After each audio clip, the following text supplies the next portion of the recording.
Don't forget the doc.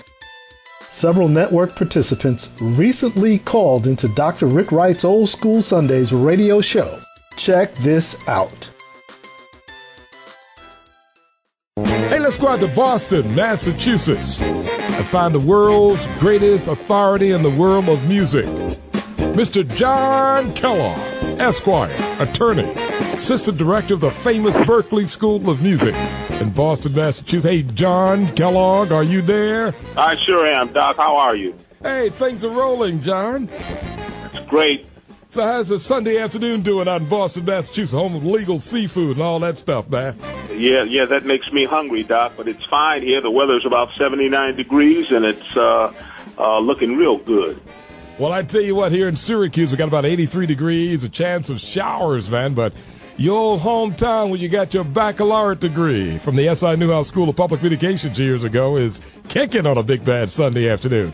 So, John, what's happening in the world of music, man? Well, you've got it, Doc. So good speaking with you and the 106.9 family. And here's your biz report for this week. A report on the business behind the music, because everybody knows somebody in the music business. I have 3 biz items to report on this week, Doc. First, the Michael Jackson estate just keeps rolling out deals for promotion of Michael Jackson's catalog.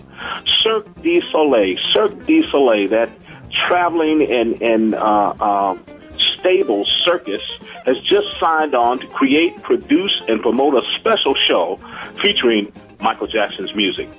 The project will first include a touring arena show where the Cirque will perform to Michael Jackson's music, followed by a permanent Las Vegas show that will be housed at a new theater to be erected at the MGM Mirage Hotel. Cirque and the Jackson estate will each own a 50% interest in the projects and share equally in the cost of producing them. Secondly, and here's one you're going to be glad to hear, Doc, Ron Isley was recently released from prison where he served a 3-year prison term for tax evasion. He's currently working on an all-star album that will feature several guest artists, and while in prison, Isley says he sang in chapel services every week, keeping his vocal chops in shape. And last, Doc, Sister Cora Thomas will be glad to hear that Max Siegel, former head of Verity Records, is starting a new venture with Universal Music Christian Group that will include a gospel label named Imago Dei. The first release will be on the artist Darwin Hobbs.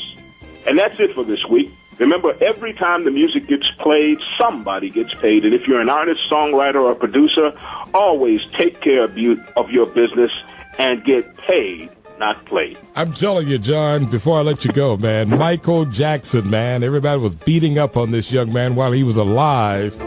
And now, man, the money's rolling in when he can't feel anything, man. Yeah, that's true. You know, it's kind of sad in that respect, but his music has a tremendous value. That's why it's so important for artists and songwriters to protect themselves, because as you can see, millions and millions are going to be made over the course of the next 5 to 10 years, and possibly even longer, with the estate of Michael Jackson. Good talking to you, Doc. Talk to you in a couple weeks. Okay, John Kellogg, assistant director of the Berklee School of Music in Boston, Massachusetts.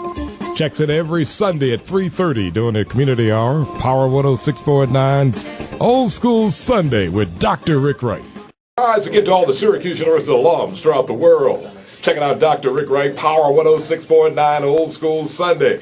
On a big bad Sunday afternoon, Dr. Rick Wright live and well in Syracuse here at Power 106.9 Radio. Do it. The network reminds you that you too may call into Dr. Rick Wright on Sundays between 1 p.m. and 7 p.m. Eastern Standard Time. Check in with the doc at area code 315-428-1069. Don't forget the doc.